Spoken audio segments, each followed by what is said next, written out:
Out of syllabus ಕತೆನ ಯಾಕೆ ಒಪ್ಕೊಂಡು produce ಮಾಡಬೇಕು ಅಂತ ಅನಿಸ್ತು? ಕತೆ ಕೇಳಿದಾಗ ಹೊಸ್ತನ ಇತ್ತು. ಮತ್ತು ಈಗ ಬರ್ತಾ ಇರೋ ಫಿಲ್ಮ್ಸ್ಗಿಂತ ಸ್ವಲ್ಪ ಬೇರೆ ಥರ ಇದೆ. ಯಾಕಂದರೆ ಔಟ್ ಆಫ್ ಸಿಲೆಬಸ್ ಹೆಸರೇ ಹೇಳೋ ಥರ ಔಟ್ ಆಫ್ ನಮ್ಮ ಜೀವನದಲ್ಲಿ ಏನು ನಡೀತಾ ಇದೆ, ಅದು ಕಾಲೇಜಿಂದ ಹೊರಗಡೆ ಏನು ನಡೆಯುತ್ತೆ ಅನ್ನೋದನ್ನು ಆ ಕಥೆಯಲ್ಲಿ ನಮಗೆ ಕ್ಲೀನಾಗಿ ಗೊತ್ತಾಗತ್ತದು. ಸೊ ಹಾಗಾಗಿ ನನಗೆ ಕತೆ ಇಷ್ಟ ಆಯಿತು. ಸೊ ನಾವು ಅದನ್ನು ಮಾಡೋಣ ಅಂತ ಒಂದು ಹೆಜ್ಜೆ ಮುಂದೆ ಹಾಕಿದ್ದೀರಿ.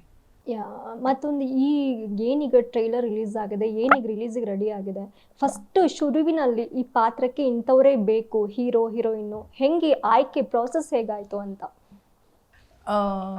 ಪ್ರದೀಪ್ ದೊಡ್ಡಯ್ಯ ಇವರೇ ಪಾತ್ರ ಇದು ಕತೆ ಹೇಳಿದ್ರಿಂದ ಸೊ ಅವ್ರಿಗೆ ಗೊತ್ತಿರುತ್ತೆ ಯಾರು ಯಾವುದಕ್ಕೆ ಸೂಟ್ ಆಗ್ತಾರೆ ಏನು ಅಂತ. ಸೊ ಅವರು ಪ್ರತಿಯೊಂದನ್ನು ಅವರೇ ನೋಡಿಕೊಂಡ್ರು. ಸೊ ಎವ್ರಿಥಿಂಗ್ ಪ್ರದೀಪ್ ನೋಡ್ಕೊಂಡಿರೋದ್ರಿಂದ ಸೊ ನಮ್ಗೆ ಅದರದ್ದು ರಿಸ್ಕ್ ಏನು ಗೊತ್ತಿರಲಿಲ್ಲ. ಸೊ ಪ್ರತಿಯೊಂದನ್ನು ಅವರೇ ಮಾಡಿದ್ದಾರೆ ಪ್ರದೀಪ್. ಔಟ್ ಆಫ್ ಸಿಲೆಬಸ್ ಸಿನಿಮಾನ ಯಾಕೆ ಪ್ರೇಕ್ಷಕರು ನೋಡಬೇಕು, ಅವ್ರಿಗೆ ಯಾವ ಥರ ಒಂದು ಸಂದೇಶ ಸಿಗುತ್ತೆ ಅಂತ ನೀವು ಹೇಳ್ತೀರಾ?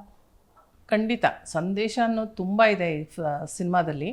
ಯಾಕಂದರೆ ಪ್ರತಿಯೊಂದು ಹುಡುಗ ಹುಡುಗಿ ಈಗಿನ ಜನ್ರೇಷನ್ ಏನಿದೆ, ಅವರು ಕಾಲೇಜಿಂದ ಹೊರಗೆ ಬಂದ ಮೇಲೆ ಜೀವನ ಹೇಗಿರುತ್ತೆ ಅನ್ನೋದು. ಯಾಕಂದರೆ ನಾವು ಈ ಸಿನಿಮಾ ಮಾಡಿರೋದು ನಮ್ಮ ಅಕ್ಕಪಕ್ಕ ಏನೇನು ಇನ್ಸಿಡೆಂಟ್ಸ್ ನಡೆದಿದೆ ಆ ಪಾತ್ರಗಳನ್ನೆಲ್ಲ ತೊಗೊಂಡು ಒಂದು ಸಿನಿಮಾ ಅಂತ ಮಾಡಿದ್ದಾರೆ.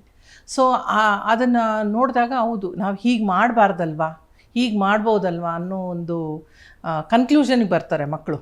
ಸೊ ಹಾಗಾಗಿ ಈ ಸಿನಿಮಾ ನೋಡಿ ಅಂತ ನಾನು ಹೇಳೋಕ್ಕೆ ಇಷ್ಟಪಡ್ತೀನಿ. ಕಡೆಯದಾಗಿ ಡಿಸೆಂಬರ್ 27 ಸಿನಿಮಾ ರಿಲೀಸ್ ಆಗ್ತಾ ಇದೆ.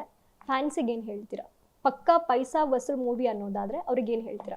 ಹೌದು, ನಿಜವಾಗ್ಲೂ ನೀವು ಥಿಯೇಟ್ರಲ್ಲಿ ಬಂದು ಕೂತು ನೋಡಿದಾಗ ಇಂಥ ಒಳ್ಳೆ ಸಿನಿಮಾ ನೋಡಿದ್ನಲ್ಲ, ಹೌದು ಇವತ್ತು ನಾನು ಕೊಟ್ಟಿರೋ ದುಡ್ಡಿಗೆ ಪೈಸಾ ವಸೂಲ್ ಆಯಿತು ಅಂತ ಪಕ್ಕ ಅನಿಸುತ್ತೆ ಮಕ್ಕಳಿಗೂ ಅಷ್ಟೇ. ಮತ್ತು ಹೋಗಿ ಎಲ್ಲರಿಗೂ ಹೇಳ್ತಾರೆ ಅಂತ ನನಗೆ ಅನಿಸೋದು. ಯಾಕಂದರೆ ಒಂದು ಸಿನಿಮಾ ಪ್ರಚಾರ ಆಗಬೇಕು ಅಂದರೆ ಕೆಲವೊಂದು ಆಸ್ಪೆಕ್ಟ್ಸ್ ಅಲ್ಲ ನೋಡೋದು ನಾವು. ಬಾಯಿಂದ ಬಾಯಿಗೆ ಹರಡೋದು ಅಂತ ಹೇಳ್ತೀರಲ್ಲ, ಅದು ತುಂಬ ಮುಖ್ಯ. ಅದು ಈ ಸಿನಿಮಾದಲ್ಲಿ ಖಂಡಿತ ಆಗತ್ತೆ.